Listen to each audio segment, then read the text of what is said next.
Hello, അസ്സലാമു അലൈക്കും. അപ്പോൾ ഇന്ന് നമുക്ക് നല്ല ടേസ്റ്റി ആയിട്ടുള്ള ബോംബെ മിക്സ്ചർ എളുപ്പത്തിൽ എങ്ങനെ ഉണ്ടാക്കുന്നതെന്ന് നോക്കാം. അപ്പോൾ ഞാനിവിടെ 2 കപ്പ് കടലപ്പൊടി എടുത്തിട്ടുണ്ട്. അതിൻ്റെ കൂടെ തന്നെ ഒരു 1/4 കപ്പോളം അരിപ്പൊടിയും കൂടി എടുത്തിട്ടുണ്ട്. നമ്മൾ പത്തിരിയൊക്കെ ഉണ്ടാക്കാൻ എടുക്കുന്ന അരിപ്പൊടിയില്ലേ, അത് തന്നെയാണ് എടുത്തത്. അപ്പോൾ ഇതും ചേർത്തിട്ട് ഇതിൽ വേണ്ടിയിട്ടുള്ള ലേശം ഉപ്പ് ഇപ്പോൾ ഇട്ട് കൊടുക്കുന്നുണ്ട്. ഉപ്പ് നമ്മൾ ലാസ്റ്റ് ഇട്ട് കൊടുക്കുന്നുണ്ടല്ലോ, അതുകൊണ്ട് തന്നെ കുറച്ച് മാത്രം ഇട്ട് കൊടുത്താൽ മതി. പിന്നെ ഒരു കളറിന് വേണ്ടിയിട്ട് ഒരു 1/4 ടീസ്പൂൺ മഞ്ഞൾപ്പൊടി ഇട്ട് കൊടുത്തിട്ടുണ്ട്. എന്നിട്ട് ഇതെല്ലാം ഒന്ന് മിക്സാക്കിയ ശേഷം നമ്മൾ കുറച്ച് വെള്ളം ഒഴിച്ചിട്ട് വേണം ഇത് കുഴച്ചെടുക്കാൻ. ഇപ്പോൾ ഞാൻ 1 കപ്പോളം വെള്ളം എടുത്ത് വെച്ചിട്ടുണ്ട്. എനിക്കിപ്പോൾ കുഴച്ചെടുക്കാനായിട്ട് 1/4 കപ്പോളം വെള്ളം വേണ്ടി വന്നിട്ടുണ്ടായിരുന്നു.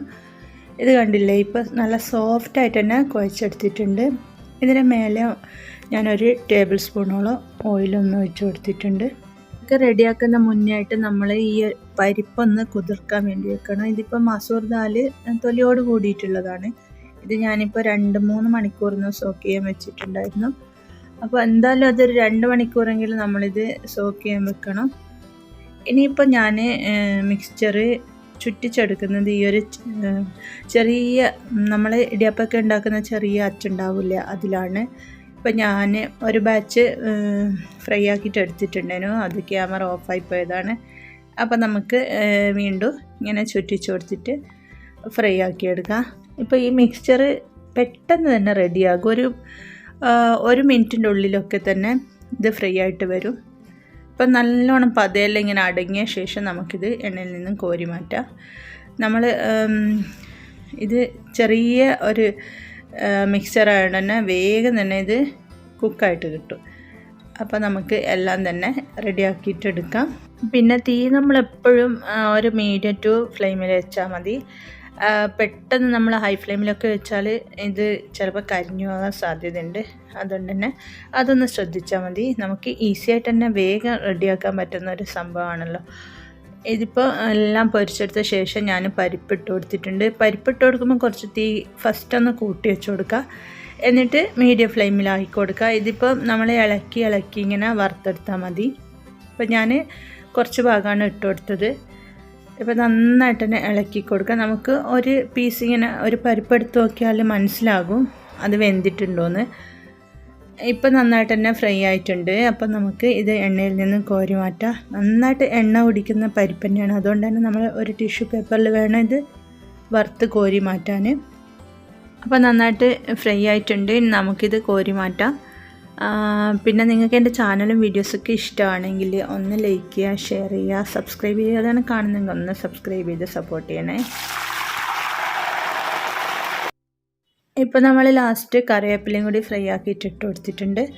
ഇങ്ങനെ കറിവേപ്പില ഫസ്റ്റ് ഫ്രൈ ആക്കിയാലും മിക്സ്ചർ നമ്മൾ എണ്ണയിലേക്ക് ഇടുന്ന മുന്നേ റെഡിയാക്കിയാലും നല്ലൊരു ഫ്ലേവർ ആയിരിക്കും. പിന്നെ ഇങ്ങനെയാണെങ്കിൽ ലാസ്റ്റായിട്ടും ഫ്രൈ ആക്കി എടുത്താൽ മതി. ഇപ്പം കണ്ടില്ല, ഞാൻ ഒരു ടിഷ്യൂ പേപ്പറിലെല്ലാം ഇട്ട് കൊടുത്തിട്ടുണ്ട്. ഇപ്പം നന്നായിട്ട് തന്നെ എണ്ണയൊക്കെ ഏകദേശം പോയിട്ടുണ്ടാകും. അതുകൊണ്ട് തന്നെ ഒരു ടിഷ്യൂവിലിട്ടാൽ നമുക്ക് എക്സസ് ആയിട്ടുള്ള ഓയിലൊക്കെ അതിൽ വലിച്ചെടുത്തോളൂ. ഇപ്പോൾ ഇത്രയും മിക്സ്ചർ ഞാൻ റെഡിയാക്കി വെച്ചിട്ടുണ്ട്. നല്ല ഭംഗിയിലേ കാണാൻ, യെല്ലോ കളറായിട്ട്. പിന്നെ ഒട്ടും എണ്ണയൊന്നും കുടിച്ചിട്ടില്ല മിക്സ്ചറിൽ. ഇനി ഇത് നമുക്ക് നന്നായിട്ടൊന്ന് പൊടിച്ച് മിക്സാക്കിയിട്ടെടുക്കാം. അപ്പോൾ ഇതെല്ലാം ചെറുതായിട്ട് തന്നെ പൊടിച്ചെടുക്കാൻ ഞാനിപ്പോൾ വലിയൊരു ബൗളെടുത്തിട്ടുണ്ട്, അതിലിട്ട് കൊടുക്കുന്നുണ്ട്. ഇപ്പോൾ നമ്മൾ കൈ കൊണ്ടൊന്ന് ചെറുതായിട്ട് പ്രസ്സാക്കിയാൽ തന്നെ അതങ്ങ് പൊടിഞ്ഞു കിട്ടും.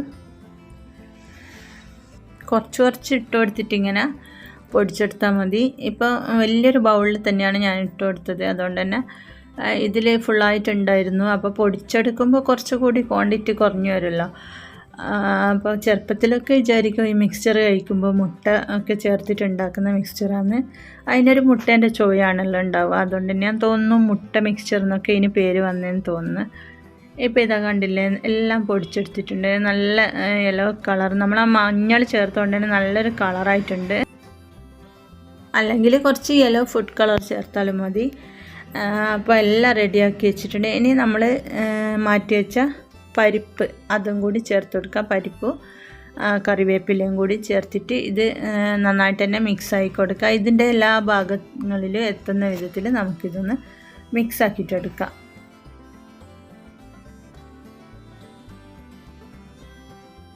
ഇപ്പം പരിപ്പെല്ലാം ചേർത്ത് കൊടുത്തിട്ടുണ്ടെങ്കിൽ നന്നായിട്ട് തന്നെ ഒന്ന് മിക്സ് ആക്കി കൊടുക്കുക. ഇങ്ങനെ സ്പൂൺ വെച്ച് മിക്സ് ആക്കുമ്പോൾ എല്ലാവരും എത്തൂല. നമ്മളിങ്ങനെ ഒന്ന് കുടഞ്ഞെടുത്തിട്ട് മിക്സാക്കി കൊടുത്താൽ മതി. ഇതിൽ മെയിനായിട്ട് വേണ്ടതാണ് ഈ സോൾട്ട്, ബ്ലാക്ക് സോൾട്ട്. ഇതിപ്പോൾ എല്ലാ കടകളിലും വാങ്ങാൻ കിട്ടുന്നുണ്ട്.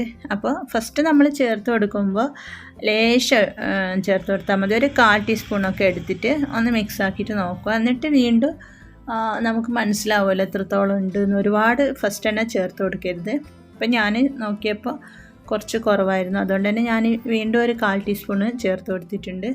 ഇത് കൂടിപ്പോയാൽ ഭയങ്കര പ്രശ്നമാണ്, അതുകൊണ്ട് തന്നെ നോക്കി ചേർത്ത് കൊടുത്താൽ മതി. അപ്പം ഞാൻ എല്ലാം ഇവിടെ ചേർത്ത് കൊടുത്ത് മിക്സാക്കി റെഡിയാക്കിയിട്ടുണ്ട്. അപ്പോൾ നമ്മുടെ ഈസി ആൻഡ് ടേസ്റ്റി ആയിട്ടുള്ള ബോംബെ മിക്സ്ചർ അല്ലെങ്കിൽ മുട്ട മിക്സ്ചർ അത് റെഡി ആയിട്ടുണ്ട്. അപ്പോൾ എല്ലാവരും ഒന്ന് ട്രൈ ചെയ്ത് നോക്കൂ. അപ്പോൾ എല്ലാവർക്കും ഈസി ആയിട്ട് തന്നെ ഉണ്ടാക്കാൻ പറ്റും. അപ്പോൾ നിങ്ങൾക്ക് എൻ്റെ വീഡിയോസ് ഇഷ്ടപ്പെട്ടിട്ടുണ്ടെങ്കിൽ തീർച്ചയായിട്ടും സപ്പോർട്ട് ചെയ്യണേ. അപ്പോൾ ഇൻഷാ അല്ലാഹ് മറ്റൊരു വീഡിയോ ആയിട്ട് ഞാൻ വീണ്ടും വരുന്നതായിരിക്കും. എല്ലാവർക്കും താങ്ക് യു.